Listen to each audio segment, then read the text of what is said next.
This week on Deep Space Pride, a gay Star Trek podcast, we catch up on a little bit of Star Trek news, react to the latest Picard trailer, and give our initial reactions on what we've seen so far at Picard. Thanks for joining us.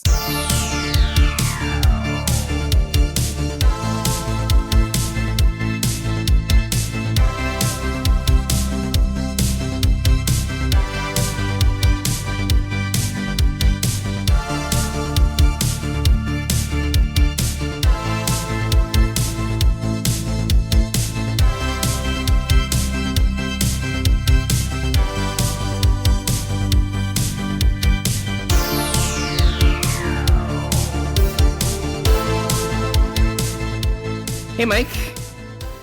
Hi, Johnson. How are you today?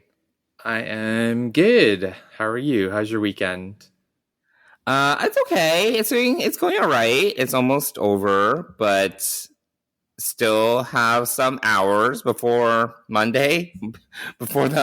Wait, is it a Sunday Scaries or a Monday Scaries? I don't remember which one it is. Sunday Scaries? I don't know either. Yeah, it's one of those. It's one of those. Sure. No. Oh my God, the weekend's over. Dread has set in yet, but it's imminent. Well, this is Sunday afternoon, so you must have one more social event this evening.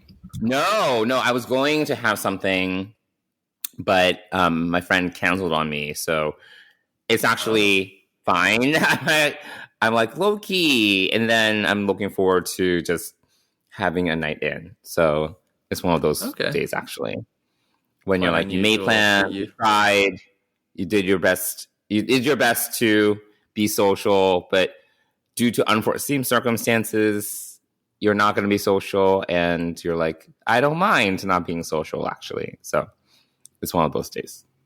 All right. Well, that's good. You're usually super busy on the weekends, so...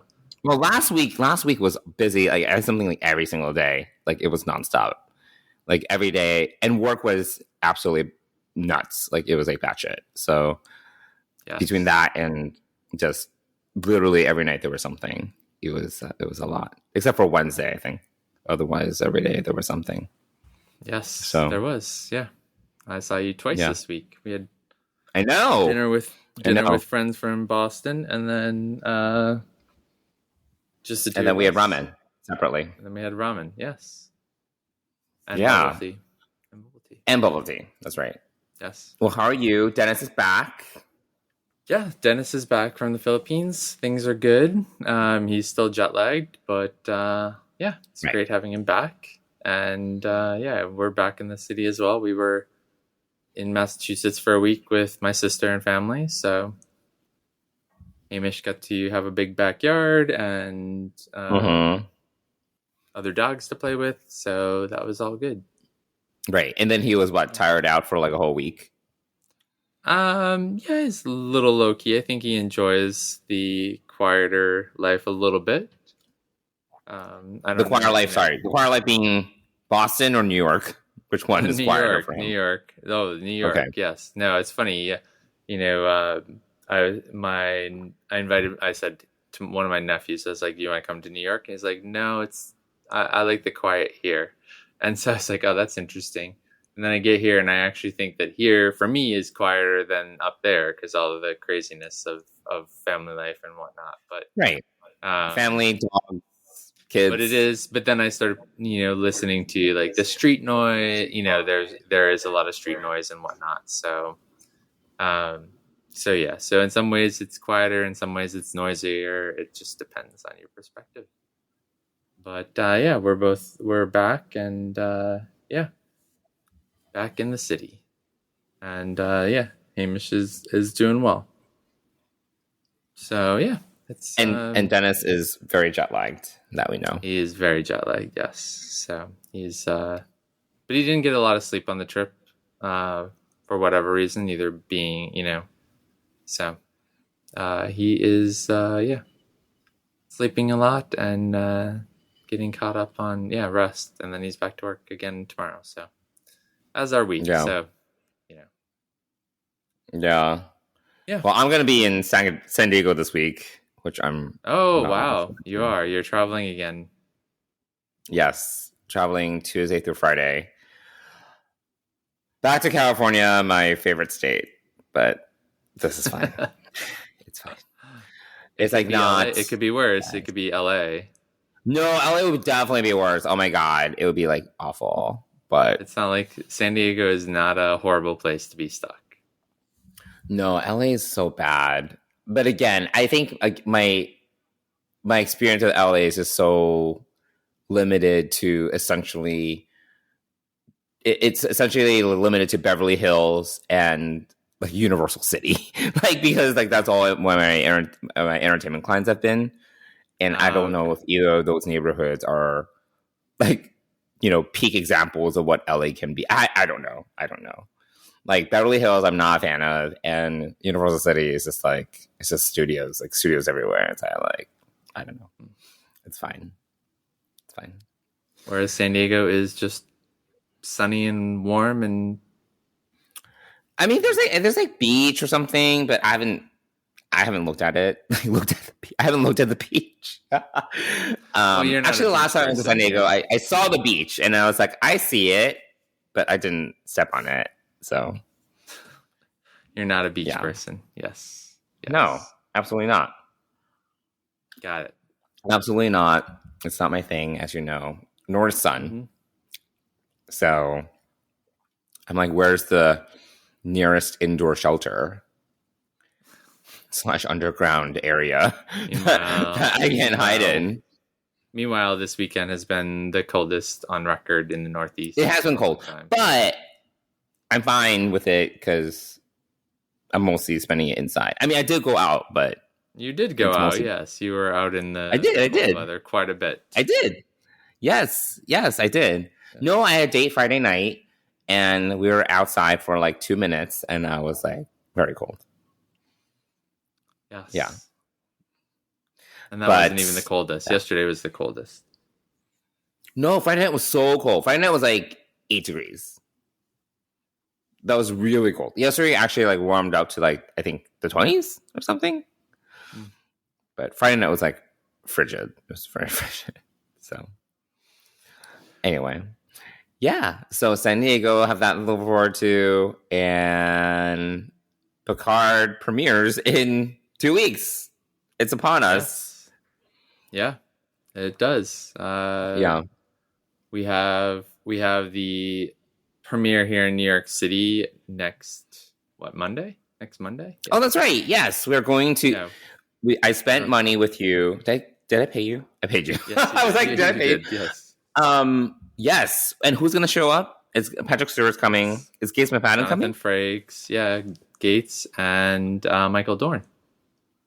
Oh, okay. Okay. Yep. So we're going at the 92nd Street Y. Y. Yep. Yes. And I was like, the YMCA, but apparently it is a venue. This is a big venue. I mean, I've never been to events there, but I've heard about events there for a long time. It's like a venue space and the gym. I mean, I would imagine so. Yeah. I mean, I've never been there, so we'll have to report back on our experience there. But yeah, I mean, it's got a big theater, and that's where we'll be, and with the cast. And we're going with, at least we're going to see Yvette from the Sci-Fi Sisters there. I don't know who else is going. I don't know either. Right. Yeah. So did you buy good seats? Did you buy the ones in the corner? No, we didn't get. So the error when I was trying to order those is I didn't, and obviously they're companion seats. They're not regular seats. Oh, what does that mean? So for people who are coming with handicapped people. So that's why. So no, we're in the back somewhere, in the center. So. Oh, should have bought it sooner. Yeah, I know. Yeah, but anyway, they're fine. I'm sure they're fine. I'm sure it'll be a good experience, and we'll get to see the cast, and it'll be good. Yeah, I think it'll be fine. I don't know. I feel that they're just going to say the same things that they've talked about. Though, though it's with the actual episodes, maybe they'll be more forthright about things versus saying the same things over and over that they have in interviews. But we'll see. But I think we're at least seeing the premiere. Yeah, so we're at least seeing the first episode. So I think they'll be able to comment on that probably. So yeah, hopefully, because I'm reading interviews and I'm like, okay, this is getting repetitive because they just have the same talking points. Yeah. Well, and they're trying not to spoil it for anyone as well. So no spoilers. Yeah. So yeah, I'm excited. Yeah, Michael Dorn was actually one of the first stars that I ever saw at a convention. So I have a picture. I don't know if I have a picture with him. I have a picture of him at one of the first conventions I ever went to. Yeah. So no, that'd be great. No, that'd be awesome. Hopefully, that'll be shortly back after my trip from LA. So I'm sorry, not LA. Oh my God, San Diego. So hopefully I'll be back. Well, you'll be back. I'll be fully functional. Yes, you'll have had the weekend to recover and So I get back Friday afternoon, and a friend from New Hampshire is coming to stay with me over the weekend. So I'm also hosting immediately, and I think it'll be fine. Oh wow! So I feel there might be a lot happening leading up to Monday. So I'm not sure how much downtime I'm going to get, but it'll be fine. You know me, I don't need that much rest. Like I can keep on going, so it's fine. It'll be okay. Yeah. So. Yeah, why don't we talk about some Star Trek news? So, first, obviously, this is sad news, but, this is, at this point, it's also old news. But, yeah, Annie Wersching passed away. I think at this point, it's been like a week and a half. And it's really sad. It was it was a little bit ago, and, it was abrupt. I was like, what? It's just, I felt it came out of left field. I had no idea that she was sick. So, that was very sad. Yeah, we saw her less than a year ago in Chicago, and she looked great. She looked great. So yeah, and she looked had a lot of energy. Was very bright, vibrant. Was really there. Like she was. I feel she was really excited to be there, and I feel she really kind of embraced she was. The fandom. She was the one with She was the one with the camera, and took the selfie with. Those other castmates that were on stage with her. I forget who was actually there, but since that was almost a year ago, but she looked great, and would never have known that she was suffering from cancer. So would have no idea, or fighting cancer, not suffering from cancer, but fighting cancer, and she leaves behind 3 boys and her husband. So really sad for them, obviously, and and for us. She was I think we all really appreciated her as the Borg Queen, and she did a great job. She and Alison Pill were, not to rehash it, but the highlights of season 2. Like absolutely, certainly, they were definitely a highlight of that season. Yeah, for sure. Yeah. So, so really sad news. Did you see much of her and other stuff that she did? I haven't. No, I can't think. I mean, I'm not sure what else she's been in. I can't recall, but I don't. I don't watch a ton of television, so I don't know what else she may have been in that I would have seen. Yeah. So she it wasn't her first gig, but I think one of her more prominent gigs early on in kind of the early 2000s was on 24. She was in 2 seasons 24. Oh, right. And she was really good. I thought that she basically was another agent, and she basically worked with Jack Bauer, to stop terrorists. And I don't even remember the plot details really well because 24 is like a whirlwind. It's like so much happens in one season. But I just thought she... Kiefer Sutherland definitely has a presence on 24. It's his show, but she really held her own, when it came to standing toe to toe with Kiefer Sutherland. And I thought she brought such gravitas to her role, and she really infused it with a lot of herself. And I thought she did an amazing job. She was in 2 seasons, but I thought she did an amazing job She was on one of the later seasons, but she really brought, in my mind, a breath of fresh air to 24. Because by the later seasons, it was kind of getting stagnant, a little repetitive. So that was one of the first roles where I saw her in, and yeah, I hadn't really seen her before that. And then she was also on The Runaways. I don't know if you ever watched that, like on Hulu, the Marvel show. Right. Yeah. No, I don't. I may have watched like 1 or 2 episodes of that. I don't remember her. Yeah, she was like one of the parents. She was like, okay. Remember it was about the kids, and then their parents are like kind of like evil. But aren't they?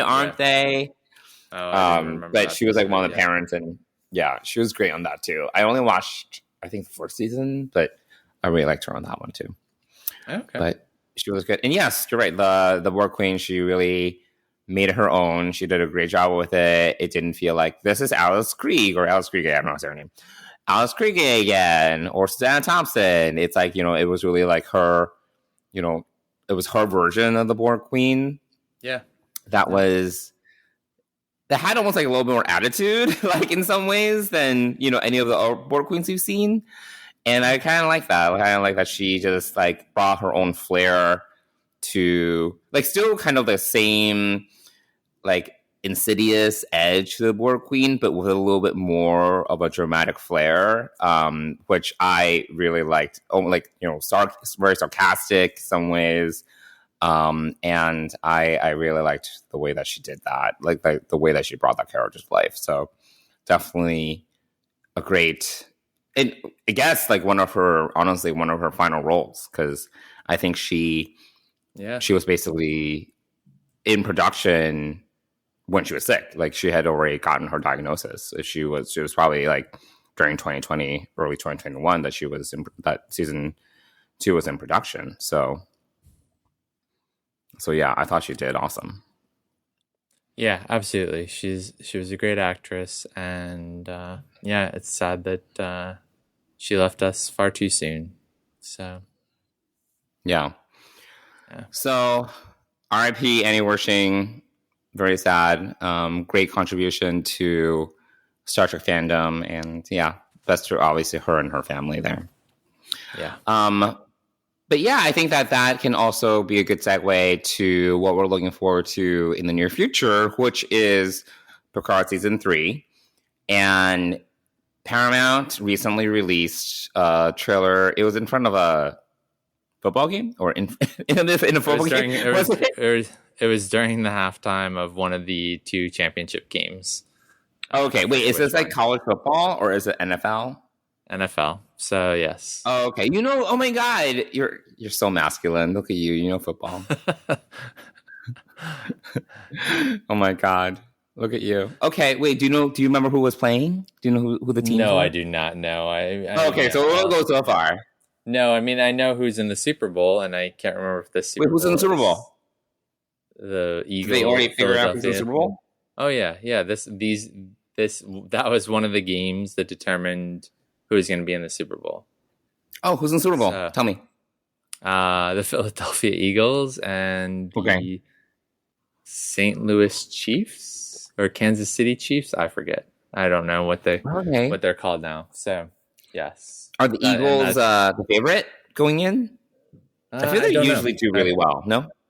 I have no idea. Oh, we should start a separate podcast. Gays talking about sports I don't know nothing about like that. Oh yeah, no. I mean, it would be a very short podcast, and yes, it would not be. We had 10-minute episodes. Like we could just like guess if we're lucky about things. If we're lucky, yes. No, I don't even know if the Super Bowl is tonight or next Sunday. I can't remember. No, it's not tonight. So. This I know is not tonight. I think it might be next Sunday? Well, if it's not tonight, it is next Sunday. If it is this Sunday, then it is not next Sunday. So it's February 12th. So next Sunday. Okay, correct. It's next Sunday. You're correct. So yeah, usually they do have a week off after the championships. There's usually a 2-week delay now that I remember. So yes. So yeah. Okay, look at you again with the football knowledge. Surprise! I do have a little. Not enough to be knowledgeable, but just enough to be dangerous and wrong. Okay. But Is it enough to be anyway, dangerous? Like dangerous with like a very blunt blade, like a butter knife? Like what kind of dangerous are we talking about? yeah, butter knife, dangerous. Fighting for my life with a butter knife would be an accurate description. But anyway, yeah. So we got the trailer last week, which is actually a really good. It's like 2.5, almost 3 minutes long, and it's long. It's got a lot of good stuff in there. So yeah, it definitely is exciting to see all of the cast highlighted in it.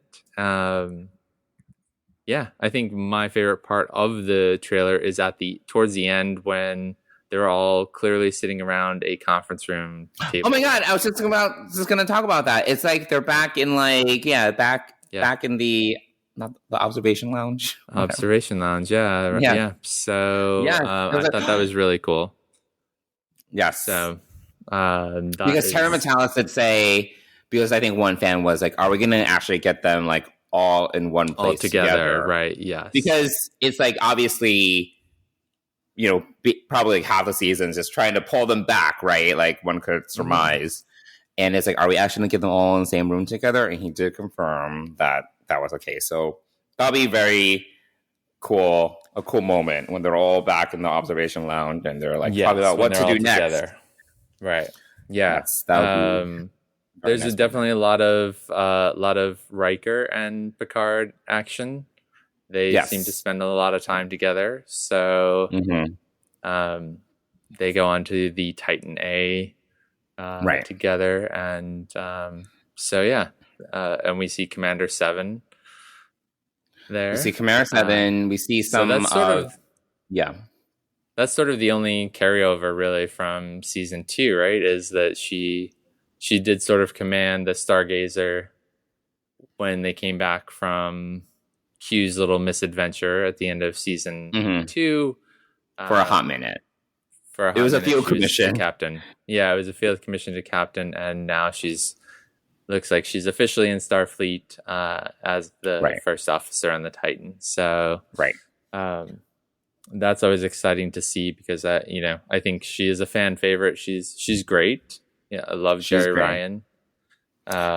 So I'm sad that she and Raffi aren't together. I know. I'm kind of like this is a very. And I'm just talking from the trailers. It's like, what's going on? Are they like, it obviously from the trailer, we can tell they're not together. Like they're not like physically together, but it's like, what's happened? Because at the end of Picard season 2, it's like, oh, like, they seem to have at least from what I recall from Picard season 2, I blocked out most of it. They seem to like kind of like recommit to each other or kind of like along those lines. So I don't know. Yeah, but when they come back, they do come back to different ships. So Raffi with them? Right. Well, Q puts them back on. Yeah. Yes. And where was Eleanor? Yeah. Eleanor and Raffi, aren't they on another ship or something? They were on the Excelsior. So on the Excelsior. Right? Okay. Yeah. So yes, and that was Q's gift, was that Elnor was back and alive. Elnor in this time frame is alive, but not in the season. Sorry, Q's powers can only go so far. He can't go beyond, I guess, a budget for the season, and there's no room for Elnor really. So, there's sorry, no Elnor. Room for new cast. So yeah, I mean, they barely develop his character in 2 seasons. Sorry, Elnor. Like, third season, might as well just write him out because they're not going to give him any room. Well, I mean, half the cast from season 2 are no longer. It's really just Picard, Raffi, and 7 that come back. Yeah. Really. So for this season, but we have a great voiceover from, I think, Worf. Worf does the voiceover on the trailer. There's a little bit of voiceover from like a lot of people. I mean, Worf. There's also, I think, didn't Worf have a voiceover in the previous one? I don't remember. The previous teaser. It's vague. But I'm excited to see where Worf is at this point. I'm excited to see where that all goes. Yeah, for sure. And we do see some new faces in this trailer as well. We see the captain of the Titan, Captain Shaw.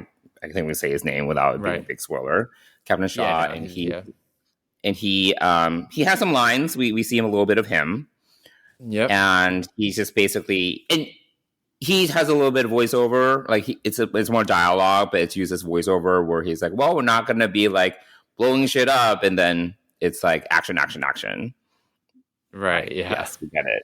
We get that there's action. I think the trailer is also telling us there will be action this season. We get it. There will be action, and a lot of like starship action, not just like driving through LA. So. Oh, sorry. Go ahead. Yeah. No, nothing like that. Yeah, for sure. So yeah. And then we also see the trailer, and we also see Ed Spielers, who hasn't really. Did they announce that he was in the season? I mean, we see him in the trailer, but I don't recall him being really. There wasn't like a lot of fanfare around Ed Spielers in terms of his casting for the season, and now he's also on the poster. No. Yeah, no, they haven't really said too much about his character, or is that the only one? Oh, and they announced Captain Shaw sort of at the same time, so together, that was sort of a news release about other actors joining the cast. And okay. It was I didn't know about Ed Spielers, and I was like, oh, he's in this season, and I've seen him in other things here and there. One of his first gigs was in Aragorn, which have you ever seen that? It was like a fantasy movie. Yeah, I want to say I have, but I don't think I have.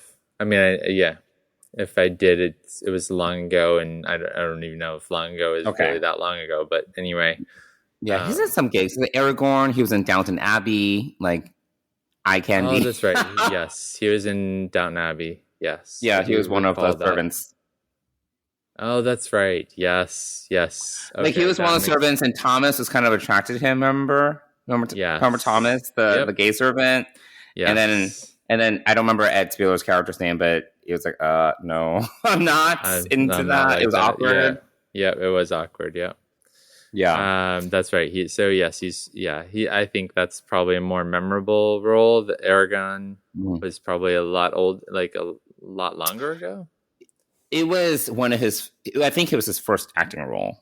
And it was not great. It was fine. It was like it was after like the Harry Potter frenzy, and every studio needed a new fantasy movie. a new kids fantasy movie to fill in the space left by Harry Potter being finished. Correct. So it was a trilogy, and it was one of those where they only made the first movie and it didn't do that great, so they didn't make the second or third movies. Oh, okay. Sadly. Yeah. So he's in it to serve as eye candy, and he's a strapping young buck. But I was yes, he is a good-looking fellow. So I do have to say that this trailer, and so this is one of my concerns about season 3 is Amanda Plummer's villain. I don't remember her name, but no, I don't. We know who Amanda Plummer is. So she's like, she has a funny haircut. This trailer doesn't do her any favors. I don't really. I can't really tell from what we've seen that she's anything more than like a one-dimensional villain that's like there to make trouble. Like and she has some like one-liners, and then her delivery is really over the top. And I'm just kind of like, I don't really get it. And Terry Matalas has apparently said that, there's more to her. And I'm like, okay, well, okay. But I don't know if these trailers have really sold me on her as because she's being positioned as kind of like the main villain for the season.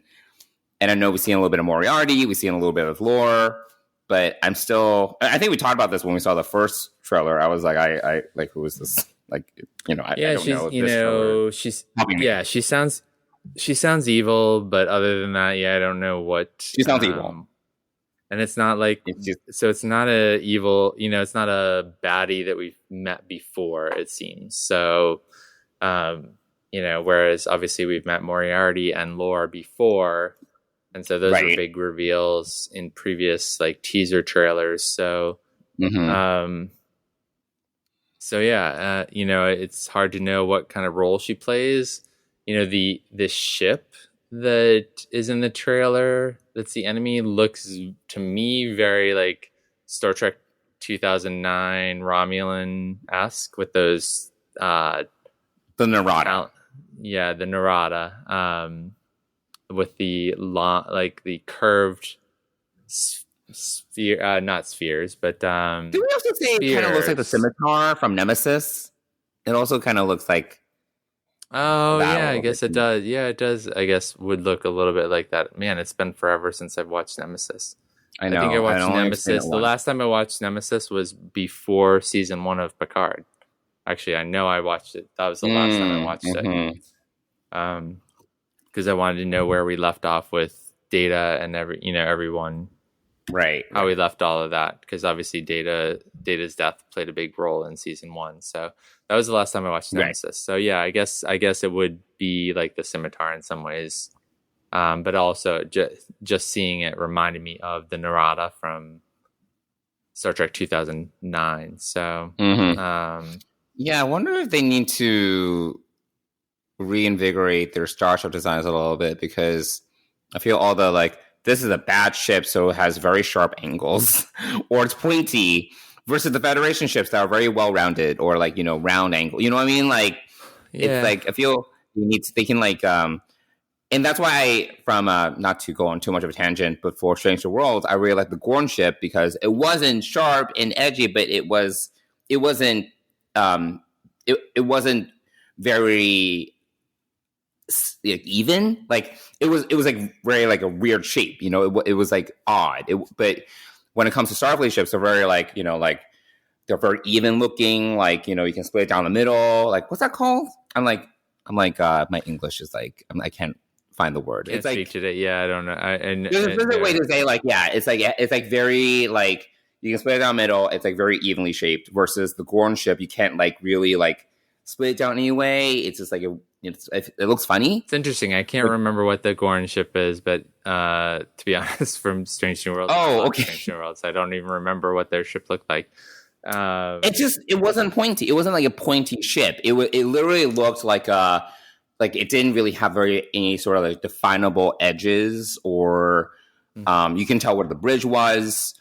And I think the long and short of it is that I feel they've done the ship design before. Like, I think that's what we're both saying. I feel like it's very this one for sure. Yeah, I feel it's, you know, and that's always my, you know, but granted, all of the starships look similar, so it's not, you know, it's like, I mean, the Titan A looks beautiful. I love how, you know, how it looks. I can't wait. The bridge that we get to see in the trailer is big and, you know, looks great. Yes. So, but it does remind me a lot of the Stargazer bridge, where you have those steps up to the command chairs, which I still don't really love. Yep. But it does remind me of that design. Yeah, it does. Yeah, for sure. Yeah.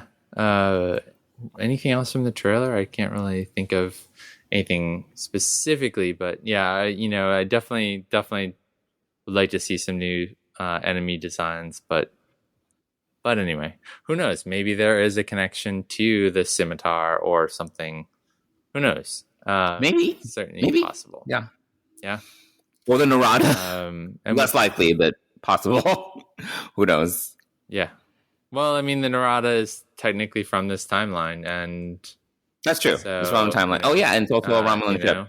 Yeah, Romulan mining vessel. So, yes. Yep. So, yeah. All right. True. Well, yeah. Okay.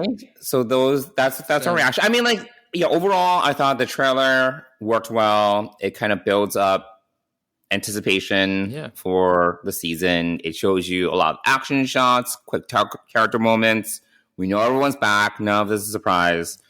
We know that they're moving on from whatever happened in season 2, which again I blacked out in my mind, and they're ready for this final journey of, you know, the send off, as Terry Matalas likes to call it, for the Next Generation cast.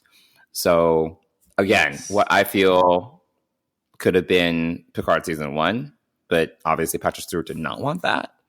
And it basically took 2 seasons to finally get here. And I'm glad we've arrived. Yes, I'm looking forward to this season. I'm hoping that it is as exciting as we've been made to believe it is. To me, the most effective thing was really just showing us the cast again, and what we talked about earlier, just even getting that shot of them at the table together. I was like, I'm ready. So yeah, hopefully other people feel the same. I don't know. Hopefully it did a shot for other people too. Yeah, I think this definitely build excitement. In fact, my sister is sort of looking forward to this season, so which is interesting because wait, really? She's a Star Trek fan? She actually brought it up. Yeah, she actually brought it up when I was up there. Really? She's like, yeah. So, and I had to like stumble through. Is it because she saw the trailer during the NFL championships? Is this why she saw, was like watching one football? Of those? Yeah, she was watching football and she saw like one of the teaser trailers or whatever. So, yep. Oh my God! Look at that advertising at work. Yeah, advertising works, Mike. I feel justified in my industry. Well, and yes, there you go. Your marketing. Your future is secure for now. Until the AI start to just do it for us. Sorry. Sure. Yeah. Whatever. It's fine. This is fine. I'm not concerned about that. Cool. Well, I think it would also be good. I mean, we kind of touched on this when we had wrapped up Picard season 2, but now that the new season really is upon us, what's like one thing, and you can go first, what is one thing that you are most looking forward to happening this season? Hopefully. Maybe. Yeah. Well, I think, so from the trailer piece, like, don't trust anyone, that raises my eyebrow a little bit, that Beverly says, don't trust anyone to Picard. So that's interesting. Like, I feel like there could be a lot more going on, a lot bigger picture kind of stuff. Terry Matalas did say there are like galactic consequences. She did say that in like a tweet or an interview. Yeah. It's not just like a personal story. It's like, as with season 1 and 2, the entire galaxy is at stake. So there are larger ramifications. Well, not in the same way that Discovery has large galactic things. Maybe this season does for Picard, but I don't feel like anything that's happened in Picard season 1 or 2 had. No, Picard season 1 was totally like control. No, season 1 was totally like going to be control over again. It was like AI from a parallel dimension or whatever is going to eliminate all organic life. Is very similar. Okay, if I recall. I didn't feel that to the level that that we see it in Discovery. But anyway, I'm excited to see Worf again, and I'm excited to see Geordi. I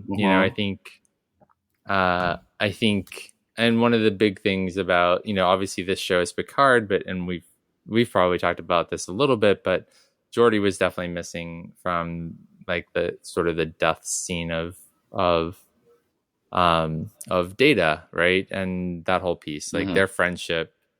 And I read somewhere, or I saw an interview somewhere, maybe it was even Brett Spiner said it somewhere, that, he and Geordi, like Data and Geordi, always kind of said their goodbyes every time they were, going on a mission or whatever. I forget how he phrased it. So, but I'm excited to see that. It's interesting. Obviously, we know now that at least one or two of he has 2 daughters, and they're both in Starfleet. Right. So one is the helmsperson on the Titan A. Right. She's an ensign. And then I guess his other daughter is an engineer. So, but I'm excited to see what he's up to right now. And then Worf is just great. So I can't wait to see what we're going to see from Worf. Right. Where he's been since Deep Space Nine and right.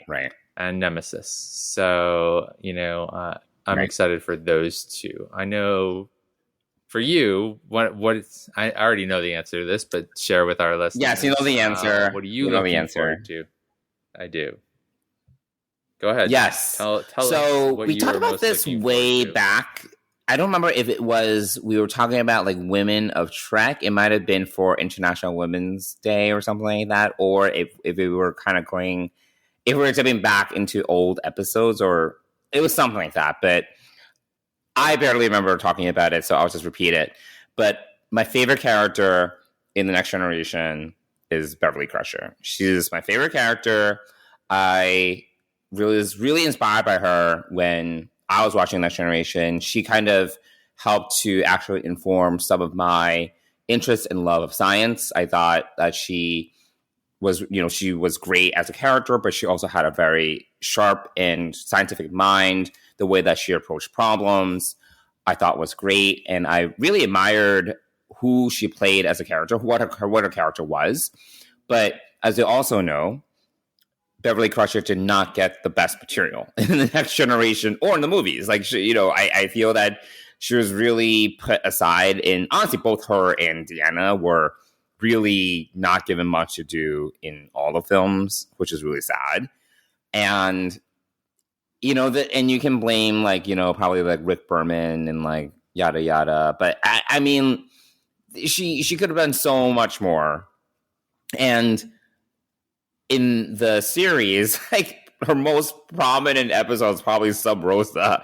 I mean, which I like as a episode, but it's very notorious, and she did a great job. I think she literally, again, threw herself into that role in many ways, physically, emotionally, as an actress.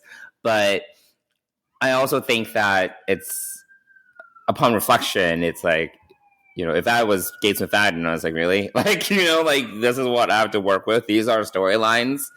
And I think Terry Matalas has been very clear that he really wanted to give Gates and the Beverly character a lot more through the season. And that's really exciting to me because it's like, finally, she gets to do something. And we know from Terry as well that basically the season starts with her. Like, she is basically the catalyst for this season.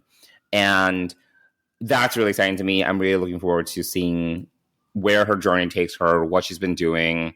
Because I was listening to our Picard Season 1 wrap-up yesterday because I suggested to a friend who had just finished watching Picard Season 1. And I was like, I scrolled back. And I was like, it was like September 2020. And I was like, here, you can listen to our Picard Season 1 wrap-up. And Mike, do you remember what I gave Picard Season 1 just as a random quiz? Do you remember the rating out of 10, what I gave Picard Season 1? I think it was a 4, if I'm not mistaken.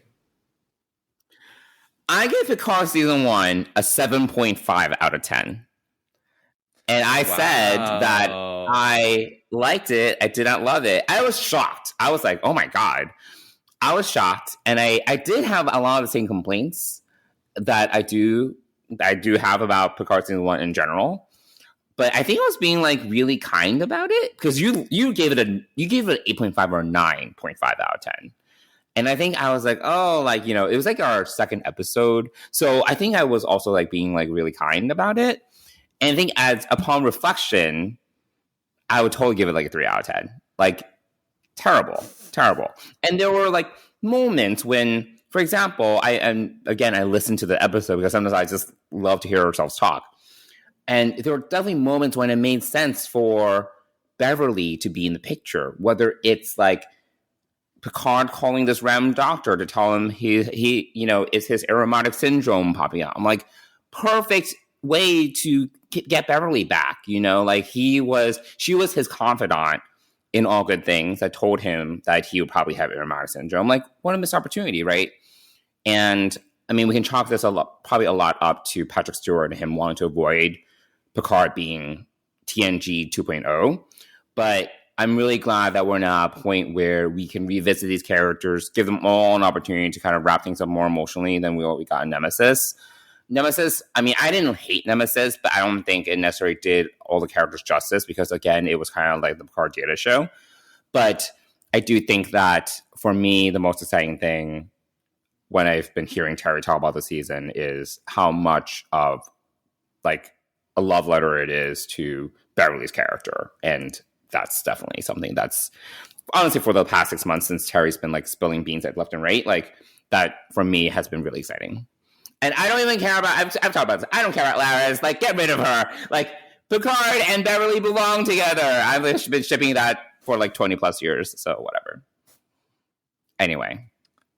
Well, there we go. We now know what you're looking forward to.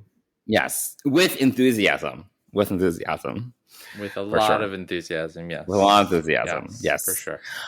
So I thought we could end the episode with a quick take because for those of you who don't know, Mike and I do have the privilege of getting some screens from Paramount. We can't talk about the full season, and we haven't even seen the full season. Like Mike's seen a few episodes, I've seen a few episodes. We don't know where the season's going, but I thought we could give kind of a very high-level take without spoilers because obviously not everyone has the privilege of being able to screen Picard early, but thought we can just give a high-level reaction to what we've seen so far and hopefully get fans a little bit excited as well. So Mike, I want to hear from you.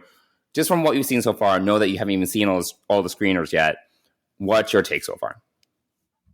My take is, if you remember, so another Star Trek 2009 reference here, when Scotty first comes on the bridge of the Enterprise and he's soaking wet because he's gone through the water reclamation system or whatever. He beamed in from that. And in engineering, sure. Yep. And he has now seen Spock and Kirk go at it. And his reaction is something to the effect of, "This is exciting."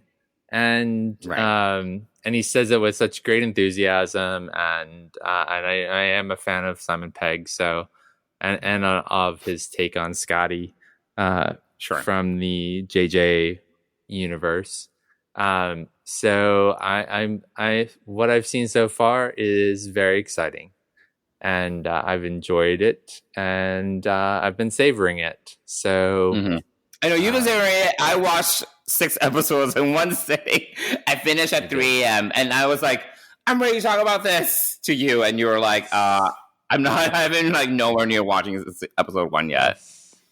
Yep. So I am savoring it. I'm looking forward to it coming out so I can talk more about it. But I find it exciting. And so a lot of enthusiasm for this season, and I believe that all of the hype that has been given, and to be honest, like this is one of the better marketed seasons of Star Trek that we've seen lately. Yes, they've been putting a lot of work into it. I mean, the Jet Mission game, because I guess that's a big deal. There are billboards in Times Square for it. Like they're definitely putting money into it. Yeah, and also I think it helps when the showrunner is actively like engaging with the community. Yes, absolutely. And doing interviews and slowly letting things out. Like, yes, pieces of nothing spoilery, but just pieces of information out. So I think that that's generating a lot of buzz for this season. And actually, and I think that that's the showrunner's job. And I and I think from what I've seen so far, he has earned his keep this season as showrunner. So yes. What about you? What are your thoughts on it? Obviously, you've shared some of it. So as our listeners know, I borderline hated / strongly disliked Picard season 1 and 2. There are other not apparently to the record. The record was, as you just shared. I know. I'm like, oh my god, I can't believe that. So I think there's some revisionist history going on here. But it's like I think one of those things that maybe at first I was like, this is okay, and then the more I thought about it, the more I hated it. or the more I disliked it, and the more I found fault with it, maybe. And honestly, it was like the first time we got Picard back, and I was like, okay, and then I don't know, whatever. But yes, I can honestly say that I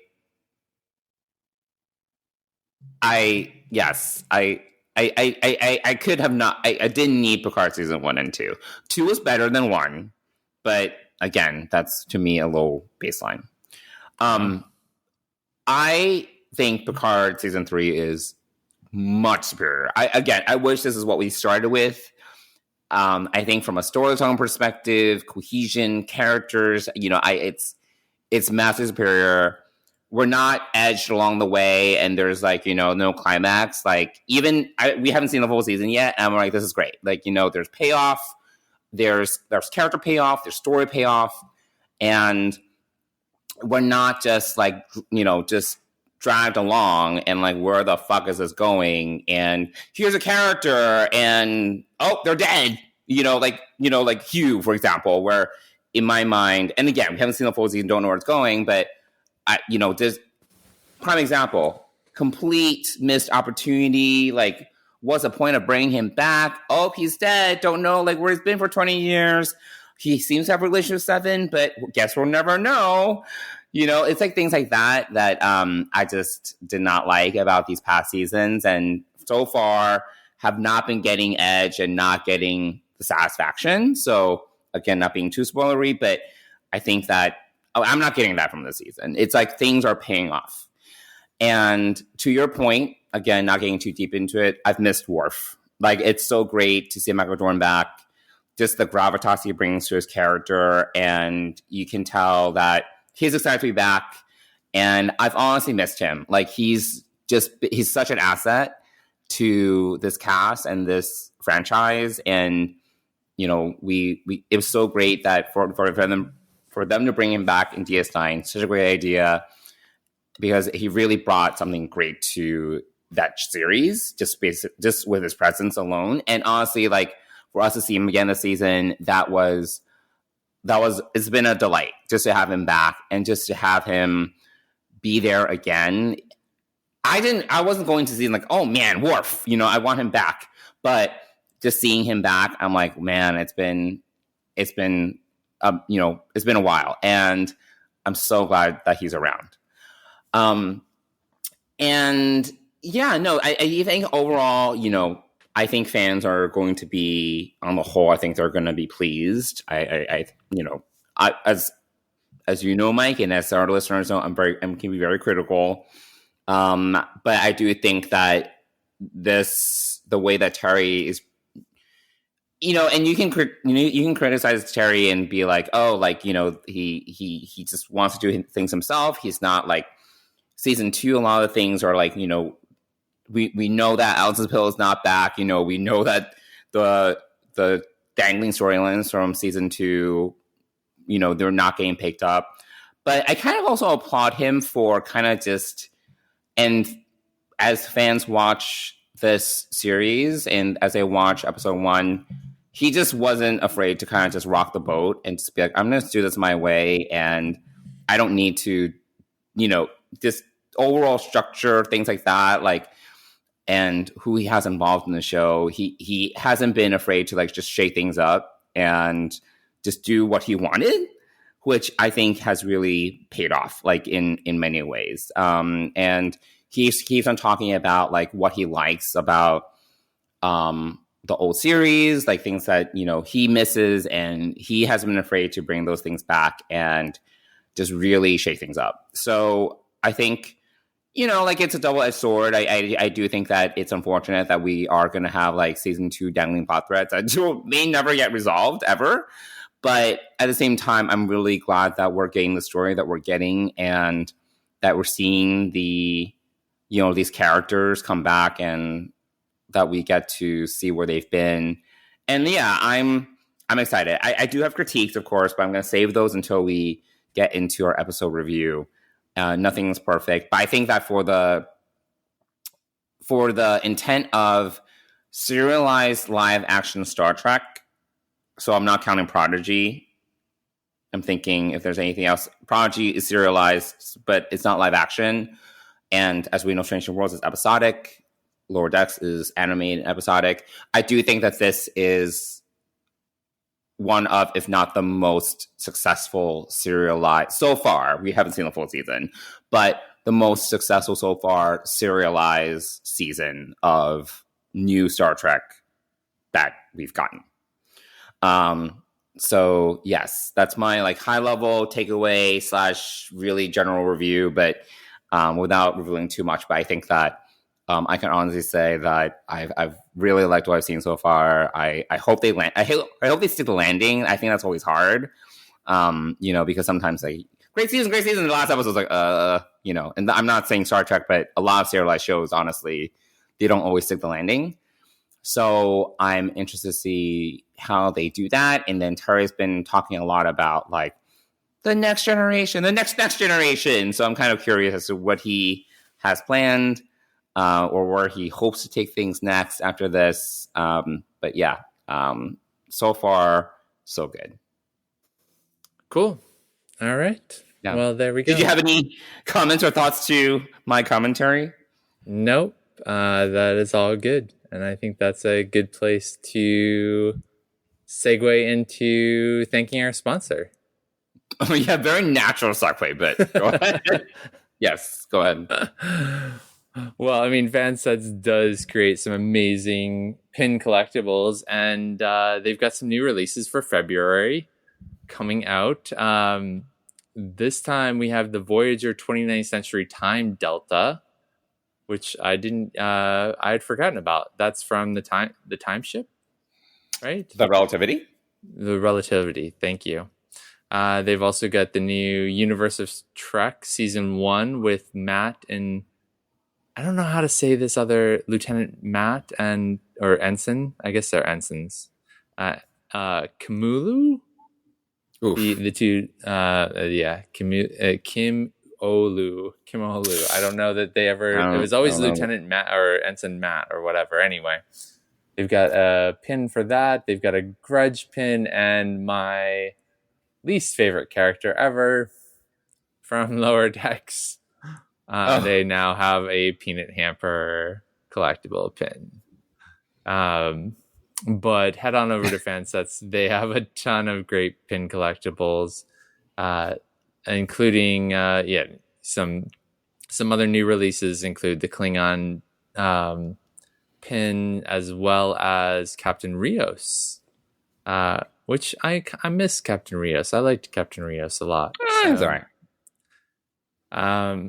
But anyway, head on over to fansets.com, put a bunch of pins in your cart, and if you use the word Trek Geeks, all one word, add to your cart, you'll get 10% off your order. And if you're over $30, you're going to get free shipping in the US. So we want to thank Fansets for being the exclusive sponsor of Deep Space Pride and the Trek Geeks podcast network. Thanks, Fansets. Honestly, all they're missing would be a Tarka pin, and you will have your full I Hate These Characters set. Yes. Tarka. God. Yeah. Thank you for reminding me of that. Of course. Anytime. Appreciate it. Yes. He and of course. Peanut Hamper can go and burn in the alternate universe suns of whatever. Okay. All right. Cool. Well, if you want to reach us on the socials or via email, if you have any thoughts on what you like to see from Picard this season, feel free to email us at deepspacepride@gmail.com, or you can reach us on Twitter and Instagram at deepspacepride. Cool. All right. Well, I think that does it for this episode. I think our next episode will be Did you freeze? An opportunity for us to actually talk about maybe episode 1, maybe episode 2. I don't know. Like, it depends on when we release our next episode, at least in more detail. And I'm excited to talk about it. I need to rewatch these episodes for sure, because I need like closed captioning. Sometimes I don't catch everything when I don't have closed captioning, and the screeners don't have closed captioning. So I'm like, what did he say? But anyway, I'm definitely had to rewatch these, And I'm excited to talk about them in more detail. So here we go. Oh, wait, I'm going to probably watch it 3 times because we're going to go to the screener, the screening, the live screening, which are not going to have closed captions. And then I'm probably have to watch it again with closed captions. So there we go.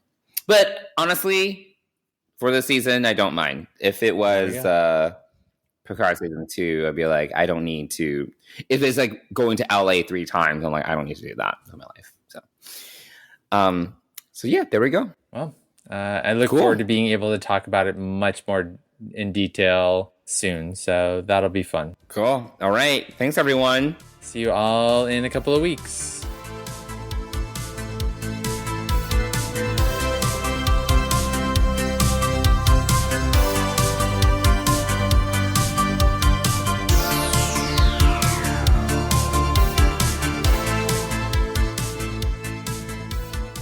Deep Space Pride is a production of Coconut Media Works. Executive producers Bill Smith and Dan Davidson. For more great Star Trek discussion, discover the other shows of the Trek Geeks Podcast Network at trekgeeks.com or find us in Apple Podcasts, Spotify, or your favorite podcast app.